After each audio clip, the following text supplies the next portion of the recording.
Okay.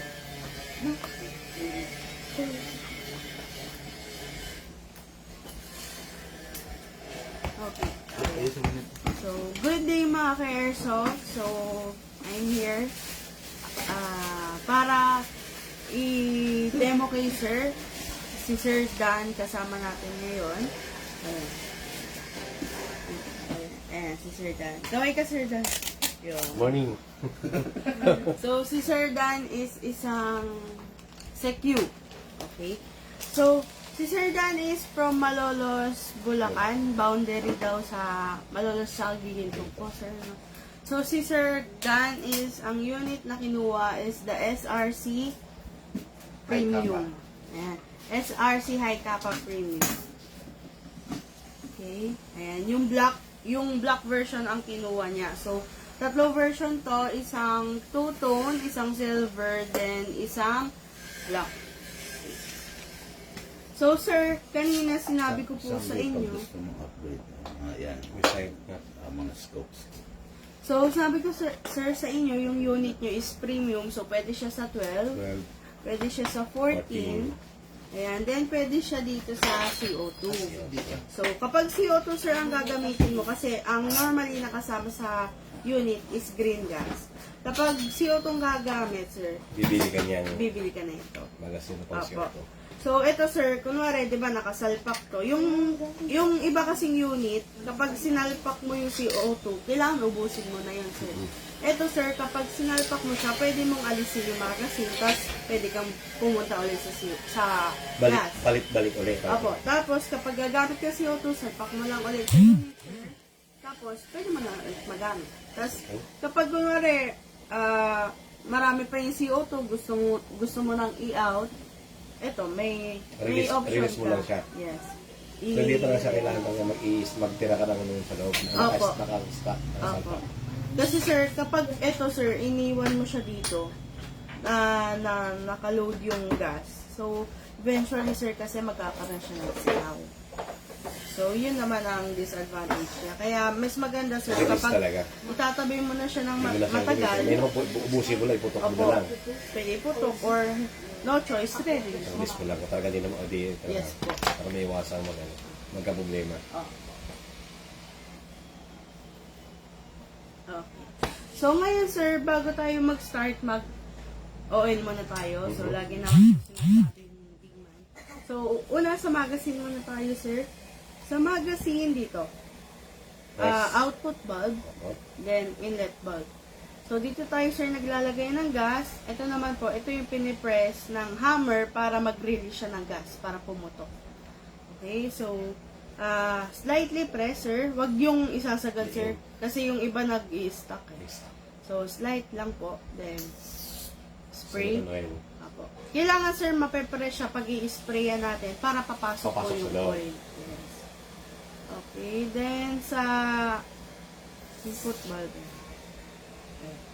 Yung bulb na yan, sir, yung dalawang bulb na in-sprayan natin na yan, meron po yung mga rubber o-ring.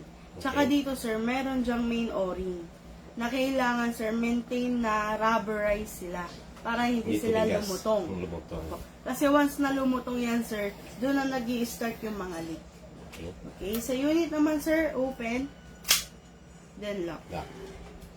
Okay, then dito, sir, spray para malesen yung pagka-upod ng bakal. Then dito. So, nozzle. Dito lang, sir, ha. Wag nang ipapasok yung... Dati kasi may kami pinapasok pa Tinitingnan ko sa hindi mo, nakala ko binubugahan talaga yung loob niyan. Opo, dito lang, sir, sa ibabaw. Talaga. Para ano yan, sir? Para, kasi yung oil, di ba? Kunwari ito yung oil.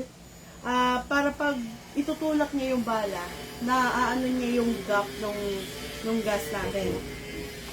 Tapos, itong unit nyo, sir, is naka-fix na rin to, yung outer barrel. Ang mapapansin mo, sir, may kalog. Hindi po kasi dyan nakikita yung pagka-fix na.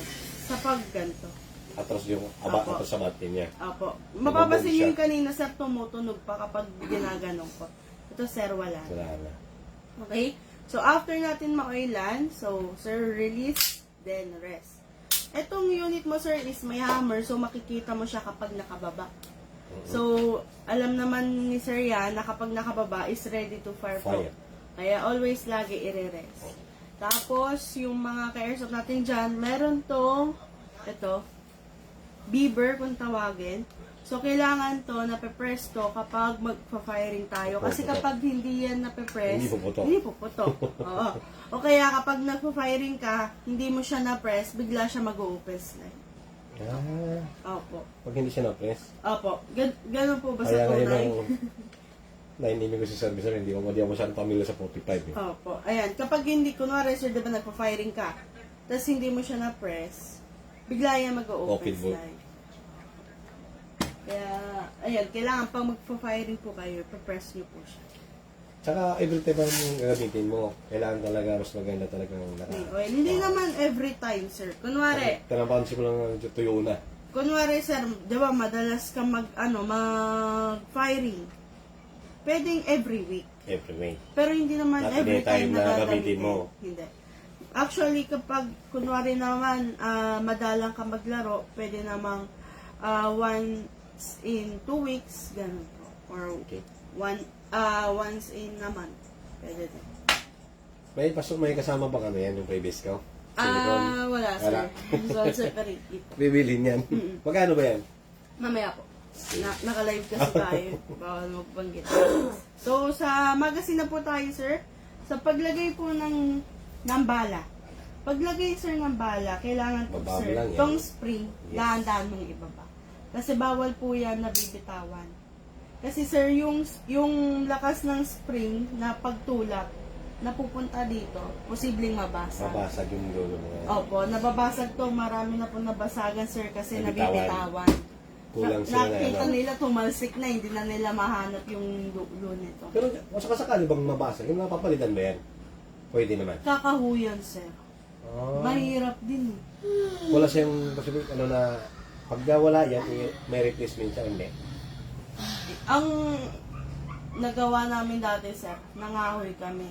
Kunwari, Nangahoy di ba, kunwari Or ito, bibili ka sira na- na to. O bibili ka na lang talaga siguro ng Yung magasin. iba ganun, sir, para mas mabilis. Oo. Kunwari ito, sira na to, tapos may magazine siya, kukunin namin to. See. Tapos, ayan sir, pag binababa, dahan-dahan. Tapos, much better sir, kung ikakalang mo yung thumb mo. Mabitawan mo man. Opo, para pag Safety. nabitawan mo, Napipigil ayun, mo siya. mapipigil. So, baba. Then, dito po kayo maglalagay ng bala. Wala. So, paglagay, ayan, much better Kung sir. may reloader ka, reloader. pag wala, kakamayin mo isa-isa. Opo, mahirap. Tapos, mapapansin mo sir, may bungi. May Oo. bungi yung bala. Ayun lang. So, kakalugin lang natin yan. Mas maganda kasi sir kapag wala. Ayan, medyo.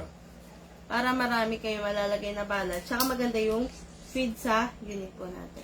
Tapos, magte-test fire lang naman tayo sir. Gamitin ko lang itong 12 kg. Opo. Kasi Pero malakas mas to, sir. malakas talaga yung 14. Yes sir. Nakakabasag nga siya ng Glock eh.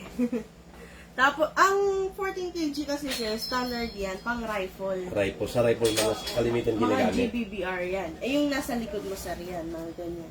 Malalakas talaga yan. Opo, GBBR. Okay. Pero ngayon, ang gagamitin ko is 12 kg. So, sir, sa paggas, tamang paggas, upside down. Yung iba kasi, sir, pag ganito. Baliktad. Pag ganito. Hindi pumapasok yung gas. Kasi nasa baba. Mapapansin mo, sir, para siyang medyo liquid. Oo, pag nasa baba, hindi siya akit. Opo, Sa hindi. hangin lang yung lalabas. Yung pressure lang. So, kailangan, sir, nakababa. Then, huwag nakahiga. Okay, ganyan. Then, make sure, sir, na ito, papasok Diretso. dun sa bulb. Sa valve niya mismo. Makakapan nyo po yan. Maramdaman mo naman sir. Ayan. Pag naramdaman mo, sir, na parang nakaupo na siya sa parang rubber, pwede mo na siya Place down. Yes. So, ngayon, sir, ang ilalagay ko pong gas is mga 7 to 8 seconds. So, enough po yun para ubusin tong Yan. rounds na to na nilagay ko. Pag kayo, sir, ang maglalaro, make it 50. Sorry mga kairs, may sipon kasi ako, ang pangit ko magsalita para umuho. So, pag kayo po maglalaro, pwedeng 15 to 20 seconds. Para ano sir, para hindi kayo lagay ng lagay. Mga ano yon, 2 rounds ng magazine or 3. Okay po. So, ngayon, yung... Pero yan naman, walang limit totally yan. Ano yan. Hindi naman nasisira kung bawa ano. Wala po. Ano yan, sir? Kapag kunwari, matagal yung pagagas mo, hindi siya yung pumuputok. Okay na inaalala ko baka mo eh, ma-over eh. Opo. Kapag Ma-overload kunwari, sir, matagal ka na nagagas, ano yun? Hindi na pumapasok yun. Kung saan talaga siya mag-stop. Stop na yun. Okay. Okay. So, ayan, lagay tayo, sir. Yung 7 to 8 seconds, sir, isang rounds na ng Sa rounds na magazine. yun. Para So matipid. kung hindi ka naman magputo-puto, enough na yung 7 seconds. Yes po. So, ayan. 1, 2, 3, 4, 5, 6, 7, 8. So, ayun. Napansin mo, sir, yung pagagas ko, walang sumisingaw. Yung ibang mga baguhan kasi, yung mga Usok. newbies, Lalabas, ganyan. yun. So, sayang yung gas. So, kapag, sir, ganun ang nangyayari sa'yo, tigilan mo po. Kung, kung gusto mo makatipid. Opo. Malamig yan, sir, eh. Oo, parang ano, nitro yata yun. Yung parang yung sa aircon, sir, parang free yun ba yun? Ayun. Pero ito, Kaya mas pansin mo siya safe. na parang ano siya, hindi siya talaga totally parang tubig na inano mo. Opo. So, ayan, may gas na po. Nasprayan na rin natin ng oil. So, may bala na rin. So, tamang paglagay ng magazine is malakas. Okay? So, wag po natin yung parang itutulak lang. Padiin lang. Opo. Kasi kala natin nakalak pero hindi pa. So, malalaglag yung magazine nyo. So, kapag to nalaglag, yung iba, sir, nagkakasingaw. Tapos yung iba, ang pangit pa nung pagkalaglag pa ganun. Basag yan. Basag to. Bungi agad yan. Yun. Kaya marami nababasagan nito. Itong, ayan o, yung nagpipigil ng bala. yung dulo Pag na. yan nabasag, wala pipigil sa bala. So, ayan, kaya iwasan na nalalaglag yung magazine kasi anything na nalalaglag is nasisira. Okay? So, tamang paglagay, malakas. Tapos, tamang pagkasa, hatak, tas bitaw. Okay? Huwag nyo pong hatak, tas dahan ibabalik. Ayaw po ng mga baril yun. Kahit sa tunay naman, sir, diba?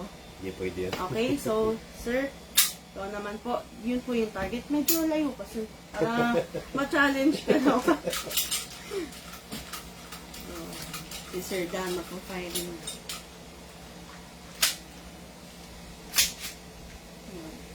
Sige, sir.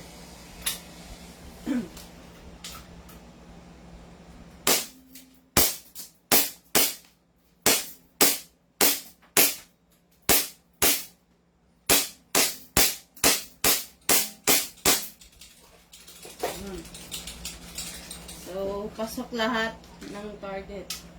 Ay, pasok lahat. Oh, tama. So, ayan. So, ayan. Ayan. So, ang ginawa ni sir, nirelease niya yung magazine, nirelease niya yung slide and nirest. So, ayan na. So, medyo maalam naman to si sir kasi madalas siya nanonood kay Bigman. Yun nga ang ginusto ni sir eh. Kaya siya napabili dito kasi nanonood siya sa mga vlog ni Bigman. So, ayan. Nahirapan ka. So, ang unit ni sir is the SRC High Kappa 2011 High Kappa. Ayan, yung black edition. So, ang previous ni sir is itong Bigman Tactical Bag. Look, pengi. Gusto mo ba, sir, yung .25 na boat or isang .20? Kasi, sir, ang Magkaiba ba yan? ang .20, Mas magaan. mas magaan. Okay. Mas longer range, pero hindi ganun ka-fatal. Pero ang .25, mas mabigat. mas mabigat, mas shorter range, pero fatal siya. Pwede. At dalawang ganda na lang. Look, papalit na lang to. Na .25. So, si sir is may freebies na dalawang .25. Then, tactical cup. Then, lifetime service warranty. Okay. So, ayan, sir. So, sir, yung unit nyo po is pasok sa lifetime service warranty. Kung sakali man po magka-problema or masira siya, tumawag po kayo sa amin. Huwag niyo pong ipapagalaw sa iba. Yes. Tapos, huwag niyo ipapagalaw sa iba para hindi ma-void yung warranty. Tapos, kung major na po yung pagkasira niya, sir, wag nang baklas-baklasin. Kapag naman, kunwari, singaw-singaw lang, tawag po kayo sa amin para matuturuan po namin kayo. Kaya niyong gawin yun, sir. Yung detail. Okay? So, si Sir Dan from... Wait lang. Ayan. natin si Sir. Ayan, si Sir Dan from Malolos, boundary ng Giginto. So, ang unit na kinuha is the SRC High Kappa, SRC 2011 High Kappa Black Edition. So, ayun.